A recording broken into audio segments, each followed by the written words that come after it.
this is Helen Chow. I am the podcast host of Smart Career Planning. I'm also the founder of Interview Right Consulting. I recently published a podcast with Michael Collins, and Michael, he has a very strong background in acting, improv, and sketch comedies. He also has a company called Be Story Driven, in which he coaches individuals as well as groups on how to be a better storyteller. Here we have Michael Collins giving us an introduction of himself and how he gets here. All right. Well, thank you so much. Appreciate the opportunity to come on your podcast. So I guess I'll just go back to studying at the Second City in Chicago. I had the acting bug when I was from back in grade school. I can remember my English teacher would ask us to use a word in a sentence, and I would usually go a little overboard and create a whole story around the word. And I really liked the reaction that I got from the class, and kind of developed a sense of humor around that. I was the shortest kid in my class, so I had to get some attention somehow.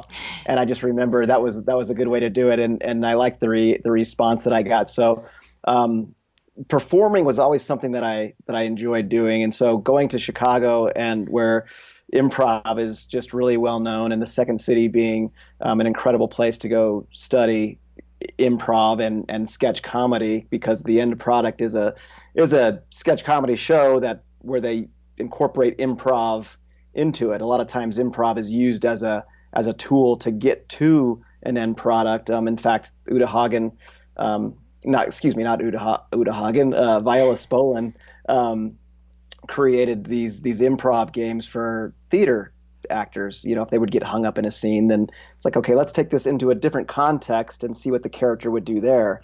And then you start discovering who that character is, and you're able to then go plug back into the scene, and ideally it's a little more effective. But so yeah, that's just the general idea of improv and where it came from, and then studying at the Second City. And I like to say I got my master's in improv because there are a few other studios or conservatories in Chicago, IO and Annoyance Theater, and I went through all of those, and then continued on to LA, where I still did. They all have their kind of West Coast theaters, and like Second Cities and IO West, and so I continued doing sketch and improv, and then got into scene study, which was more technical aspects of acting, and really, like as you mentioned in your introduction, presence, understanding your presence, how you come across, what can affect how you come across, your mindset, your intention and motivation, and those types of things, and how you connect with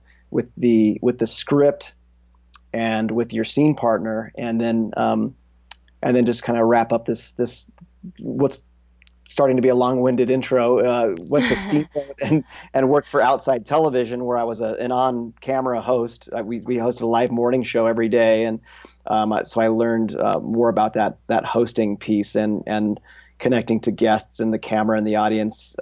Even though the audience isn't sitting right in front of you, how can you connect to an audience that you might not be able to get a reaction from, an immediate reaction from? So that was very interesting. So that's my background, and then I decided, what can I do with these really cool skills that I learned, these communication skills and connection skills, and created Be Story Driven, and so I do public speaking and keynotes and things of that nature. But I do presentation coaching, public speaking coaching, and then team dynamic, team optimization, team development, stuff like that, with using improv. Many of us are not actors. In fact, we probably hate being called we are acting. However, when you come to think of it, acting and storytelling, there are a lot of parallels between the two.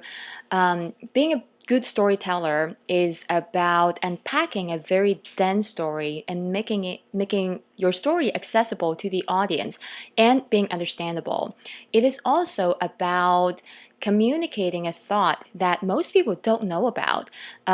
So in the following segment, Michael is going to share with us how he's able to incorporate his acting background as well as what he has learned from acting, how that's translatable into his coaching practice. Team dynamic, team optimization, team development, stuff like that, with using improv. Hmm. Now, who typically would reach out to you for coaching and for that kind of professional advice? With the coaching, it's a lot of times it's a subject matter expert, or I've worked with athletes, Mm. doctors, entrepreneurs, and it's really around someone who is an expert at something, but then has to get into this different setting, go into a Hmm. different setting and talk about their product or what it is they do. And for some reason, that presentation kind of setting, platform, if you will, is can be intimidating. So I'll work with people that clearly know what they're doing Hmm. and know how to talk about what they're doing. If it was just Q&A, but then put them into a presentation type of structure or construct, then something happens. And I think it's just because of not having as much experience communicating in that structure. And so I help people with not only with their presence and delivery, but also identifying parts throughout their presentation, opportunities in their presentation to tell a story. Good. Story. Yeah, I feel like there's so much in what you just said. There's a difference between you being the subject matter expert and you have all of that information in your head, and then the audience has zero. So there's this huge gap, this new huge knowledge gap. How do you deliver all this information that's in your head in a digestible manner? And on top of that, you have to worry about your presence to make sure that you're engaging with the audience. So that's the other one, right? Now, Yeah, I'm going to touch on why I'm saying all of that. It is please. Yeah. because I was talking to one of my friends at um, at 4 o'clock on a Friday. He said, "Oh, I have an appointment." I was like, "Yeah, right. You just have a party to go to." Yeah, right. Happy And hour. right. And then he said, "No, I'm actually talking with a coach." I'm like, "What kind of coach would meet you on a Friday at 4 o'clock?" And then he said, "It is a communications coach." And that really got my attention. And so I asked him, why don't you go to Toastmasters? Now, that would be my question to you. Toastmasters, which I have been in for over 6 years, I learned a lot from that experience. To you, what is the main difference between the Toastmaster style of coaching and what you offer? I would say the differentiator is I can help I help the my clients prepare um, in a way where they truly get emotionally connected to their message, and just like an actor has to prepare. So a Broadway actor is going to have to be just as convincing as on opening night as they are on closing night, and every night in between. So how do they create that emotional connection to their script? So there are different acting exercises, everything from transference, like what's a time when you experience something like this in your life, and how can you relate to it? So you build that emotional connection to that experience, and then when you're talking about it, the words come from more of an emotional place rather than a cerebral place. In acting, there's something called indicating. So if I'm gonna go ahead and I'm angry right now, and I'm just indicating that I'm angry, and this is how it's really just it's really not rooted in anything. I'm just mimicking, or I'm doing an impression of, or what my thought of what someone who is angry is like. Hmm. So, but it's more effective if you really think about, well, what's a time when I was angry or something got me really frustrated, and then I can talk about it in a way that is, um, you know, it's coming from an emotional place. That to me, you don't have to think about how should I say this. The emotion is dictating how you say it, and an audience is going to buy into it more because it's more authentic. It's rooted in something. They're buying it. They're not saying, well, for some reason they just don't seem connected to it. So I think that's a main difference, is that work that I help my clients with, as far as that emotional connection to the message. And then with storytelling techniques, for example, let's just say, what did you if you can just give me a little snippet about your morning, like what was Oh it boy. like a routine or was it? Yeah. I'm very routine driven. So the moment I get up, I will go make my coffee, and if the night before, it sounds so boring. If the night before I ran the dishwasher, then I'll take them out, I'll put them away, or I start packing my lunch, or I start actually making my soda. So there's like a set of things I always do while I boil the water. Okay. But that is So definitely my routine. this is perfect, and that's just great information, and that's really all it takes. We didn't have to hear a full hour of this. So now let's go through this again. And I'm just going to ask you for a couple details. Mm-hmm. Okay. When you wake up in the morning, are you a morning person? Do you wake up invigorated, or are you kind of sluggish? Does it take you a while to get up? I can crack a joke the moment I open my eyes. Okay, so you're a rise and shine type of person. Yeah. Okay. And what kind of coffee do you make? What's the brand? I think it's Pete's. I get them from Costco, but Okay, I think so you it's get Pete's. so you get the bulk and it's Pete's. And is there Yeah, a certain flavor, a certain kind of coffee? definitely dark coffee. Okay, so dark roast coffee. And you said you make your own soda? Yeah, I do. Okay, what kind of soda do you make? So the most recent one I made is called LL Kool-Aid. It's a it's a lemongrass lemonade soda. This is so awesome. So you're gonna have your Helen's line of sodas at some point. I'm dig. Yeah. And then you make your lunch. Is it generally like a sandwich or leftovers or what's Sometimes your lunch? it's leftover, sometimes it's full blown, like I'm busting out my KitchenAid, and it's, Okay. yeah, my morning is well spent cooking.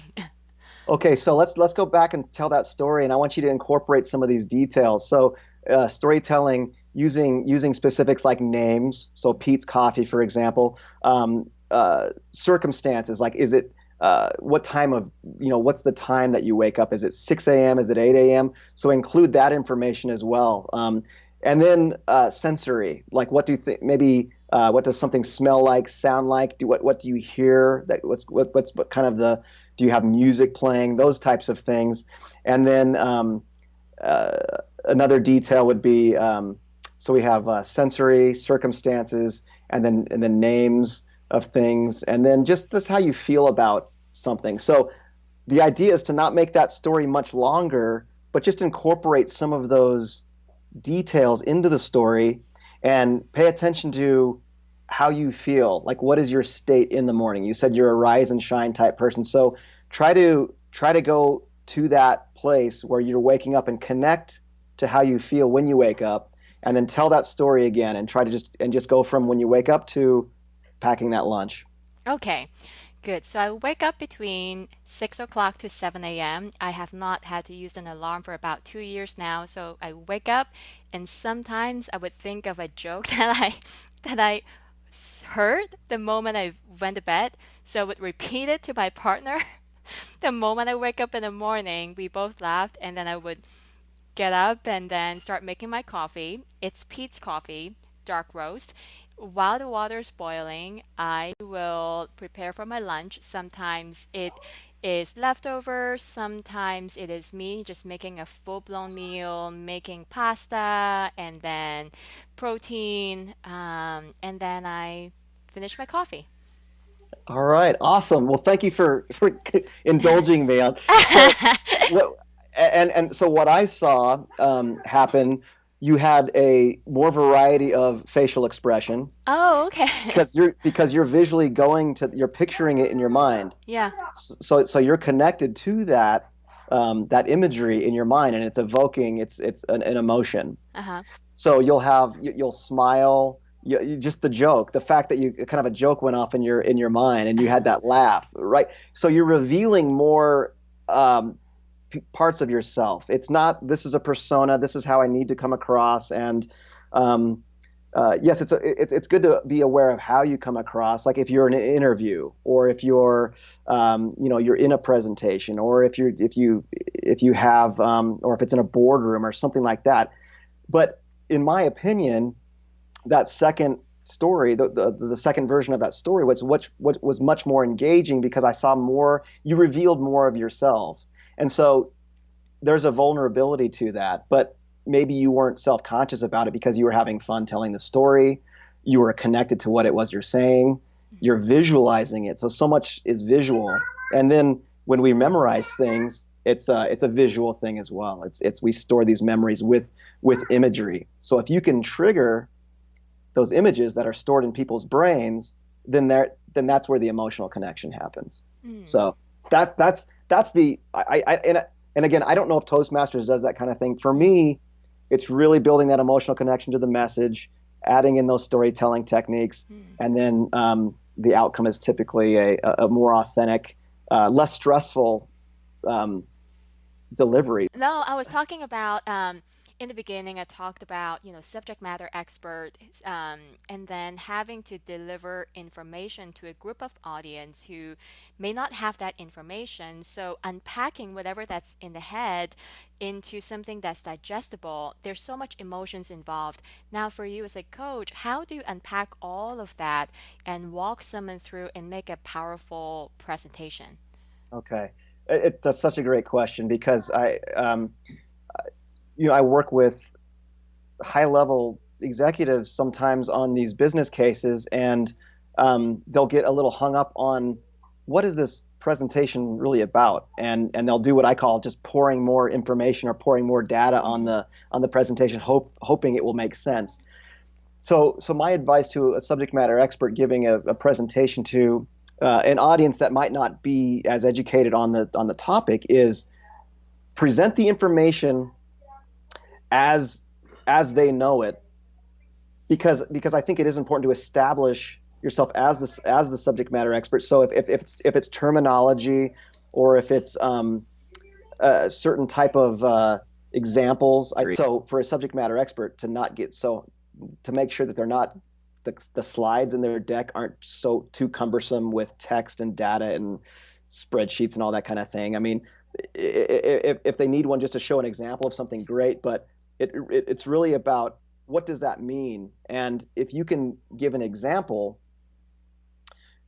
and put it into a context, that's the thing. That's what really helps an audience. If you put something in a context, it's like, okay, well, I understand what you're saying, but what does that mean? That's why historical fiction is so interesting, like the Dan Brown novels or Ken Follett, these books where it's really a history book, but you're following these characters throughout this time, and you get emotionally invested in these characters and what they have to go through, and then the history or these facts take on a life. Um, so I think it's really about when people think about storytelling, yes, there are those techniques and there's some structures that you can put it within, but it really is about just giving an example, putting it into a context for the audience. Mm-hmm. Good. So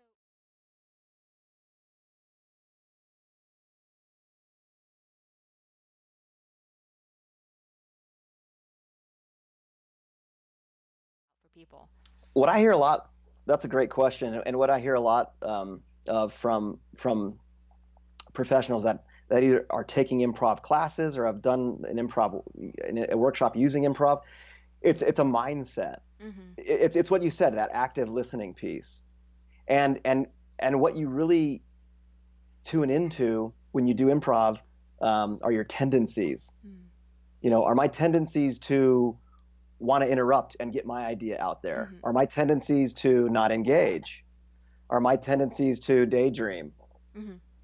You clue into those types of things, and you become just a better connector and communicator just by utilizing those improv principles of active listening, yes, and then and just really considering those ideas. Are you really present? Are Yeah. you really, because improv, you need to be in a present state, because you don't know what's going to come up next. You're building on the last idea or thought that was given from your scene partner. So you have to stay engaged.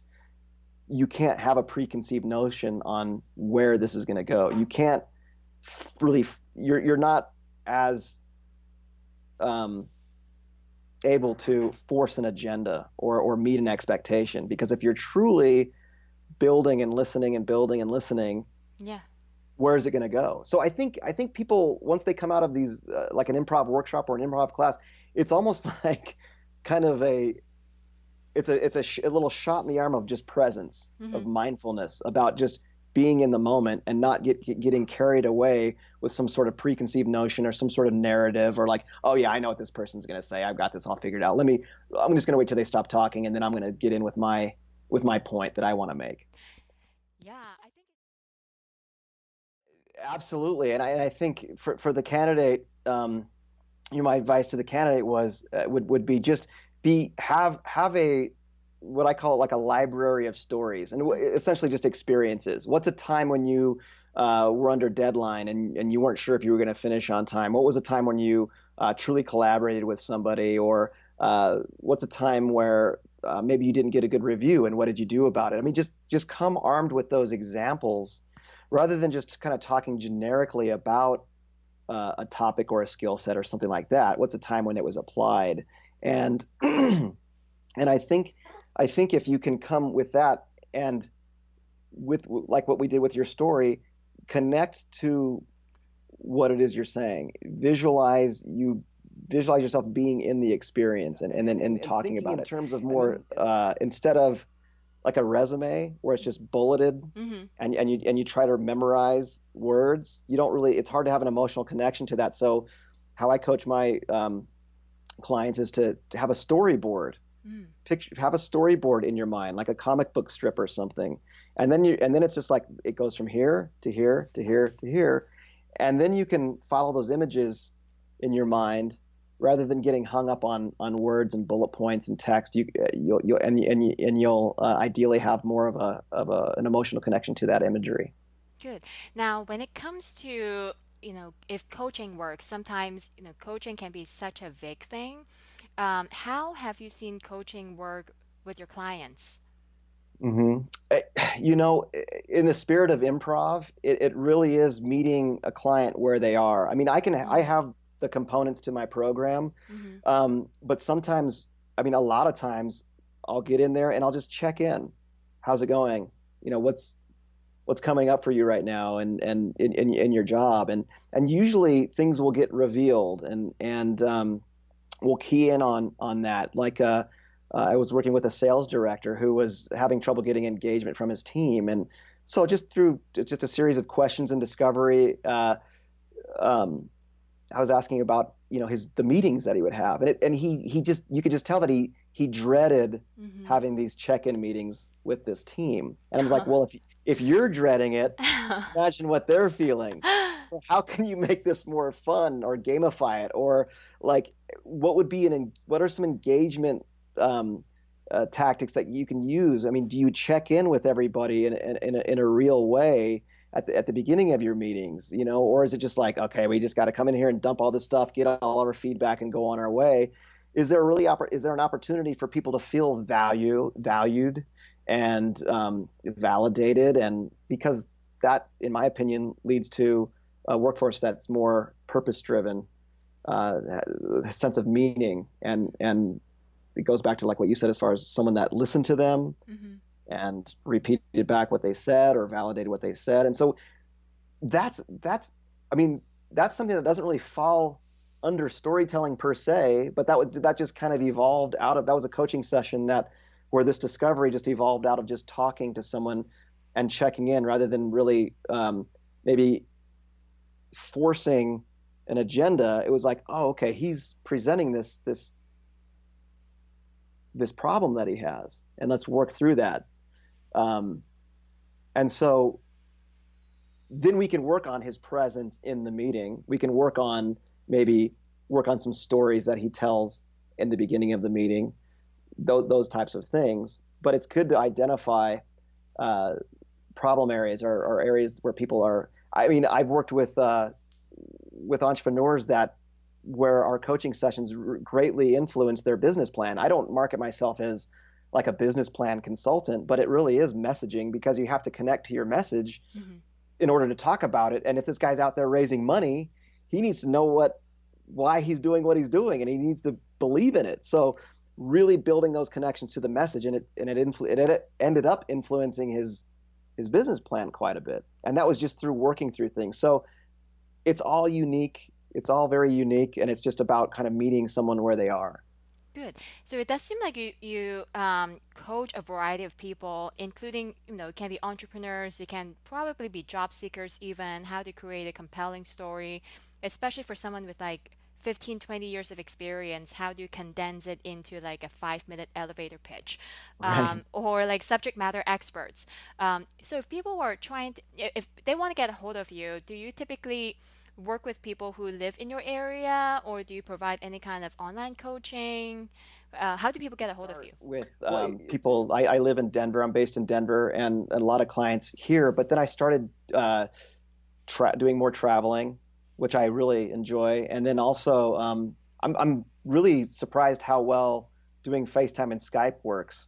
As it really is effective. You can really get some effective training and do it virtually as well. So, and especially for a coach, if you do have, if maybe the first part of your program is more informational, Hmm. and you say, okay, I need to deliver a certain amount of information first, and that can be done whether that's like you record a webinar, or you just have kind of a deck that you deliver to your client and you go through that together.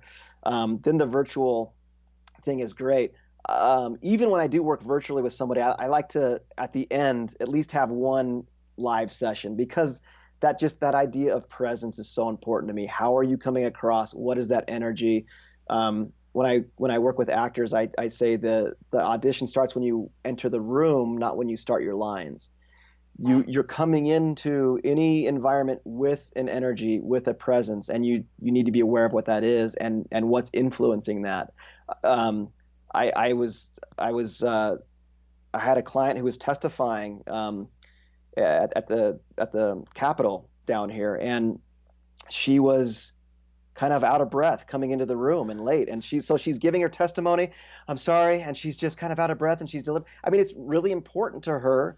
However, because she wasn't composed and she was out of breath, everybody in the room was thinking, "Why are you out of breath?" Yeah.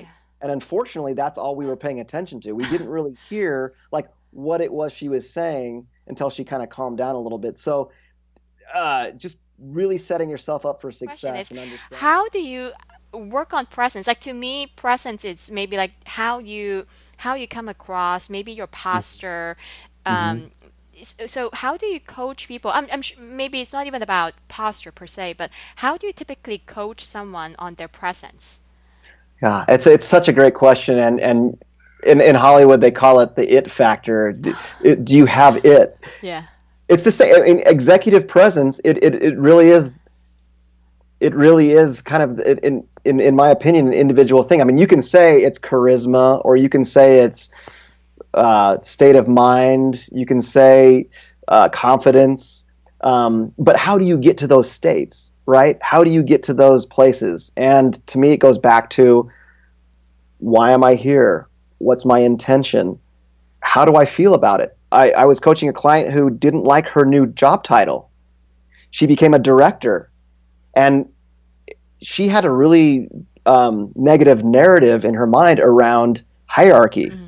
She wasn't connecting to her own title, and so when she talked about, I'm the director of such and such, she did it in a way that didn't come across as very confident, because she didn't have a positive association to what that is. So we reframed how she thought of the title of director. And I said, what are some positive things that have come from being a director?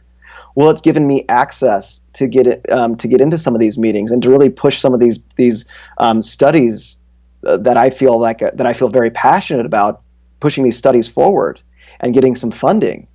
And so it's like, okay, so director equals access, and it equals pushing things that you're passionate about forward. And now it's that sense of pride. Instead of like having a negative association to the word director, it's reframe it, like create a new narrative around that word and around that title to empower yourself rather than disempower yourself, create a negativity. Empower yourself walking in the room. I'm the director. And it's not to be like ego and I'm all that. It's to make yourself feel good about yourself and what it is you're doing. So now you have purpose. You're coming in with a sense of purpose. You're coming in with an intention, and you feel validated. You feel like you've earned that that title. So that would be kind of an example of presence for me. Like, what's your mindset? How are you thinking about what it is you're doing? And if you notice that you are dreading a certain thing or having a hard time mentioning something, or if it's a slide on your deck that you're struggling through, there's a good chance that that's coming across in a way that's not very confident. How do you reframe that? How do you rebuild that in your mind to come from a place of strength? So that's my example of creating stronger presence. Good, good, good.